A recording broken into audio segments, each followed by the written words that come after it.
Formation of anion, formation of anion, that means अब हमें क्या बनाना है, दूसरा negatively charged ion, negatively charged ion बनाना है हमें। तो उसके लिए भी हम क्या करते हैं, शाबाश, आयोनाइजेशन। मगर यहां पे आयोनाइजेशन जो हम करते हैं, उस आयोनाइजेशन प्रोसेस का एक स्पेशल नाम क्या है, इलेक्ट्रॉन एफिनिटी, इलेक्ट्रॉन एफिनिटी। समझ आ रहा है, शाबाश। तो इलेक्ट्रॉन एफिनिटी से हम क्या कर रहे हैं इस वक्त, क्या आयोनाइजेशन। इसमें हम क्या करते हैं, क्योंकि हमें नेगेटिवली चार्जड आयन बनाना पड़ता है। इलेक्ट्रॉन एफिनिटी का मतलब क्या है, ये भी एक किस्म की क्या होती है, एनर्जी होती है। यहाँ पे हमें क्या, आयोनाइजेशन एनर्जी यहाँ पे एब्जॉर्ब हुई थी, क्योंकि हमें बाहर से देनी पड़ी थी एनर्जी, दैट मीन ये एंडोथर्मिक प्रोसेस है। यहाँ पे क्या हो रहा है, यहाँ पे हम इस इलेक्ट्रॉन एफिनिटी में क्या होता है, एक आइसोलेटेड गैसियस एटम को हम क्या कर रहे हैं, हम एक एक्स्ट्रा इलेक्ट्रॉन या एक्स्ट्रा इलेक्ट्रॉन ऐड कर रहे हैं, ताकि उसका जो ऑक्टेट है वो कंप्लीट हो जाए।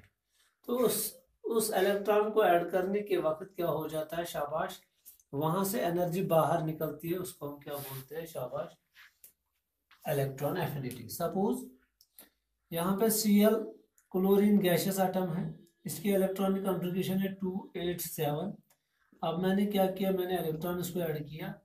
इलेक्ट्रॉन ऐड करने के दौरान क्या बन गया है, Cl नेगेटिव गैसियस, इसकी इलेक्ट्रॉनिक कॉन्फ़िगरेशन बन गई 288। और क्या निकली यहाँ से, एनर्जी। यहाँ पे हमें यहाँ से एनर्जी देनी पड़ी थी, यहाँ से वहीं से एनर्जी, सिस्टम से एनर्जी बाहर निकलती है। यहाँ पे हमें एक आइसोलेटेड गैसियस एटम को एनर्जी देनी पड़ी थी, यहाँ पे एक आइसोलेटेड गैसियस एटम से एनर्जी बाहर निकली जब हमने इलेक्ट्रॉन दिया। ऊपर से इसका ऑक्टेट भी कंप्लीट हो गया और एक नोबेल गैस की तरह बिहेव करने लगा, आर्गन की तरह। तो यहाँ से जो एनर्जी निकली उसी को हम क्या बोलते हैं, इलेक्ट्रॉन एफिनिटी।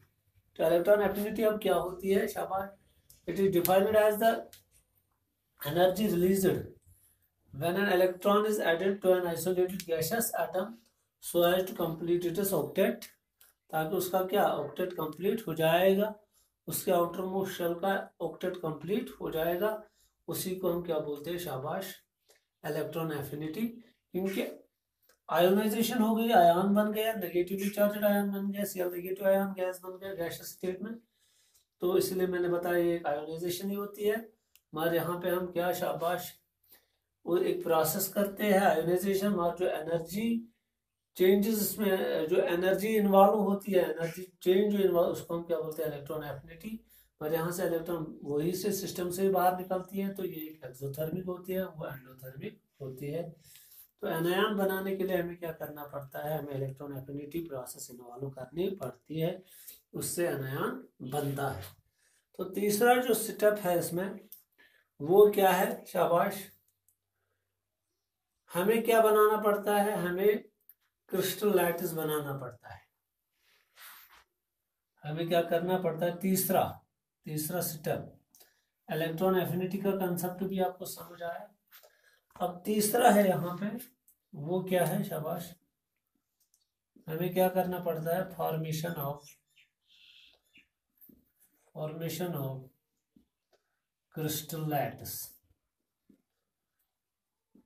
दैट मीन्स अब हमें क्या करना है, अब हमें 3 dimensional ordered, highly ordered structure बनाना है, किनका, इन अपोजिटली चार्जड आयन्स का। दैट मीन्स अब हमें Na पॉजिटिव गैस प्लस क्या, शाबाश, Cl नेगेटिव गैस, इनको आपस में लाना है। इनके बीच में क्या, शाबाश, जब इनको नजदीक लाएंगे तो इनके बीच में एक फोर्स डेवलप हो जाएगा, इलेक्ट्रोस्टैटिक फोर्स ऑफ अट्रैक्शन, जिसको हम कोलंबियन फोर्स भी बोलते हैं, कोलंबियन फोर्स।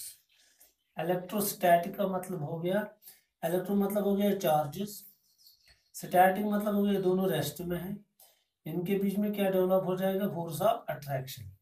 ये किसने देखा है फोर्स? कोलंबस ने, इसलिए इसका नाम है कोलंबियन फोर्स। तो यहाँ पे क्या बन जाएगा? शाबाश, NaCl सॉलिड। तो ये है प्रोसेस जो आपको यहाँ पे समझनी है। मगर जब भी ये बन गया यहाँ पे क्या? शाबाश, क्रिस्टल लैटिस। Crystal lattice. इस लैटिस को बनाने के दौरान भी क्या? शाबाश, एनर्जी रिलीज होती है, तो उसको हम बोलते हैं क्या? Lattice energy. तो इस टाइम भी एनर्जी चेंज इन्वॉल्व होती है, तीनों समय पे एनर्जी चेंजेस इन्वॉल्व होती है। इसमें एनर्जी देनी पड़ती है, यहाँ से एनर्जी बाहर निकलती है। लेटेस्ट एनर्जी को हम दो तरीके से डिफाइन करते हैं। कैसे कैसे? हम क्या बोलते हैं?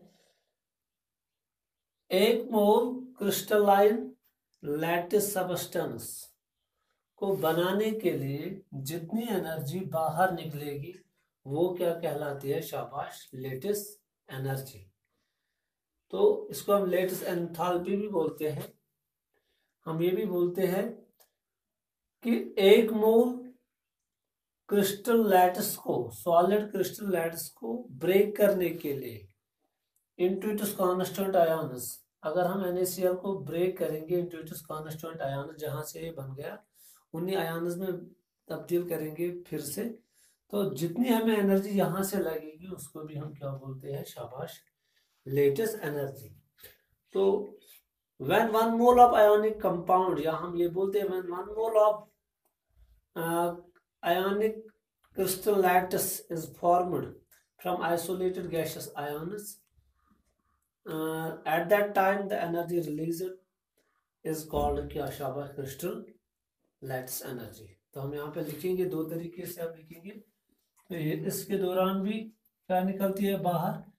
Lattice energy. जब लैटिस बनता है तो हम क्या लिखेंगे? The energy released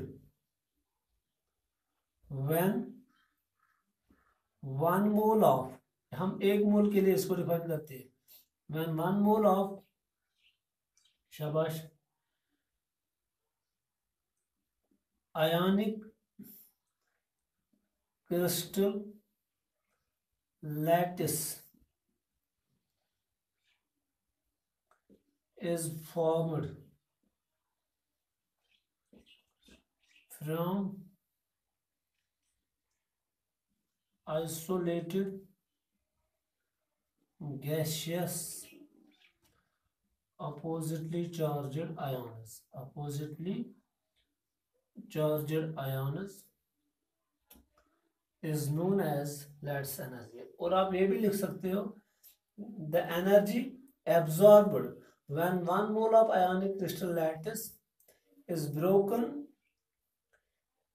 into its constituent, शाबाश, oppositely charged ions, वो भी आप लिख सकते हो।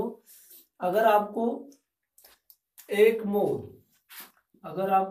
मोल NaCl ब्रेक करना होगा इनटू क्या? शाबाश, Na positive plus Cl negative में, तो उस टाइम जितनी आपको एनर्जी लगेगी लैटिस एनर्जी वो है 788 किलो जूल पर मोल। कितनी लगेगी? शाबाश, 788 किलो जूल पर मोल। इतनी एनर्जी लगती है, 788 किलो जूल पर मोल। वन मोल NaCl को अब उसके कॉन्स्टिट्यूएंट रेस्पेक्टिव आयन्स में तब्दील करने के लिए जितनी एनर्जी लगेगी वो भी लैटिस एनर्जी कहलाती है। बनाने के लिए जितनी एनर्जी रिलीज होगी उसको भी हम क्या बोलते हैं? शाबाश, लैटिस एनर्जी। तो ये आपको यहाँ पे समझना है। तो ये तीन एनर्जी चेंजेस यहाँ पे इन्वॉल्व होती है क्या करने के लिए? शाबाश, एक आयोनिक बॉन्ड फॉर्मेशन करने के लिए। तो ये आपको यहाँ पे समझना था। अब मैं आपको समझाऊंगा कि ये थे फेवरेबल फैक्टर्स, क्या क्या होना चाहिए। अब फेवरेबल कंडीशंस, जिससे आपको पता चल जाएगा कि कब आयोनिक बॉन्ड स्ट्रांग होगा, कब आयोनिक बॉन्ड क्या? शाबाश, वीक होगा। तो वो आपको समझना है। यहाँ पे बहुत ही आसान है वो भी। उसके बाद हमें पढ़ना है फैक्टर्स अफेक्टिंग लेटेस्ट एनर्जी, वो भी हम पढ़ेंगे। अब आपने समझ लिया होगा कि लेटेस्ट एनर्जी क्या होता है। लेटेस्ट एनर्जी वो एनर्जी होती है जो एब्जॉर्ब भी होती है और रिलीज भी होती है। एब्जॉर्ब कब होती है? जब हमें एक मोल क्रिस्टल लैटिस को क्या करना पड़ेगा, किसी भी आयनिक कंपाउंड के एक मोल क्रिस्टल लैटिस को ब्रेक करना पड़े ताकि हम उसको उसके कॉन्स्टेंट आयन्स में तब्दील करें। सपोज अगर मैं यहाँ पे लूंगा 1 मोल KCl सॉलिड, इसको ब्रेक करने के लिए जितनी मुझे क्या लगेगी, शाबाश, एनर्जी बाहर से 1 मोल KCl को ब्रेक करने के लिए जितनी मुझे एनर्जी लगेगी ताकि मैं इसको K+2+Cl नेगेटिव गैस में तब्दील करूंगा, तो उसी को हम क्या बोलते हैं, शाबाश, लेटेस्ट एनर्जी। या हम ये भी बोलेंगे 1 मोल KCl बनाने के लिए from it is gaseous ions, 1 मोल क्या, शाबाश, KCl बनाने के लिए जितनी एनर्जी क्या, शाबाश, रिलीज होती है, यहाँ पे रिलीज, यहाँ पे क्या, एब्जॉर्ब, तो उसको भी हम लेटेस्ट एनर्जी बोलते हैं या लेटेस्ट एंथैल्पी बोलते हैं। मैंने आपको बताया, अब आपको देखना है what are the favourable conditions, favourable conditions. और याद रखिएगा जो लेटेस्ट एनर्जी होती है, लेटेस्ट एनर्जी एक्सटेंसिव प्रॉपर्टी होती है, एक्सटेंसिव प्रॉपर्टी का मतलब ये हो गया जो किस पे डिपेंड करता है, जो मास पे डिपेंड करता है। जितना ज्यादा मास होगा उतना लेटेस्ट एनर्जी ज्यादा होगी। Favourable condition is for ionic bond formation. और ऊपर से आप ये भी लिख सकते हो जो मैंने इससे पहले टॉपिक पढ़ाया, favourable factors for ionic bond formation.